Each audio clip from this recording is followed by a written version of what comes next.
നിഷാമിനെ എവിടെ കാണുന്നില്ല, എല്ലാരും ചോദിക്കുന്നതാണ്. പുള്ളിക്കാരി ഇപ്പോൾ നമ്മൾ പ്രൊമോഷൻസ് ഒക്കെ പ്ലാൻ ചെയ്ത് വെച്ചായിരുന്നു, വരാനിരുന്നായിരുന്നു. ആ സമയത്താണ് പുള്ളിക്കാരിക്ക് ഒരു പേഴ്സണൽ ലോസ് ഉണ്ടായിരുന്നു. പുള്ളിക്കാരിയുടെ 10-12 വർഷമായിട്ടുള്ള പുള്ളിക്കാരി അഡോപ്റ്റ് ചെയ്തിട്ടുള്ള ഒരു നായ്ക്കുട്ടി. ആ നായ്ക്കുട്ടിയുടെ മരണത്തിന് ശേഷം കുറച്ച് ദിവസം, നായ്ക്കുട്ടിയല്ല, അവരുടെ പെറ്റിൻ്റെ മരണത്തിന് ശേഷം കുറച്ച് ദിവസം സിനിമയിൽ നിന്നും ബ്രേക്ക് എടുക്കുകയാണ്. നമ്മളെ ക്ലാരിഫിക്കേഷൻ പുള്ളിക്കാരുടെ ഭാഗത്തുനിന്നുണ്ടായിരുന്നു. ഈ പോസ്റ്റ് റിലീസ് നമുക്ക് 5-ാം തീയതി തൊട്ട് പ്രമോഷൻ വരാം എന്നുള്ള ഇൻഫർമേഷനാണ് നമുക്ക് കിട്ടിയിട്ടുള്ളത്. അത് എനിക്ക് തീർച്ചയായിട്ടും ഒരു തെറ്റിലാണ് എന്നുള്ള നിലയ്ക്ക് എനിക്കത് മനസ്സിലാക്കാൻ സാധിക്കുന്നതാണ്. അത് ദൗർഭാഗ്യകരമായ പോലെ ഈ സിനിമയുടെ പ്രമോഷൻ്റെ സമയത്തായി പോയി എന്നുള്ളത് മാത്രമേ ഉള്ളൂ.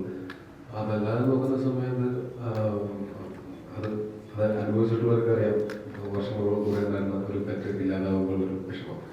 അതുകാരണം നമുക്ക് ആ സമയത്ത് അത് പറ്റില്ല, നമുക്ക് സിനിമയുടെ പ്രമോഷൻ വന്നേ പറ്റും എന്നുള്ള രീതിയിൽ വാശി പിടിക്കും. ഞാൻ കൂട്ടത്തില്ല. അർച്ചന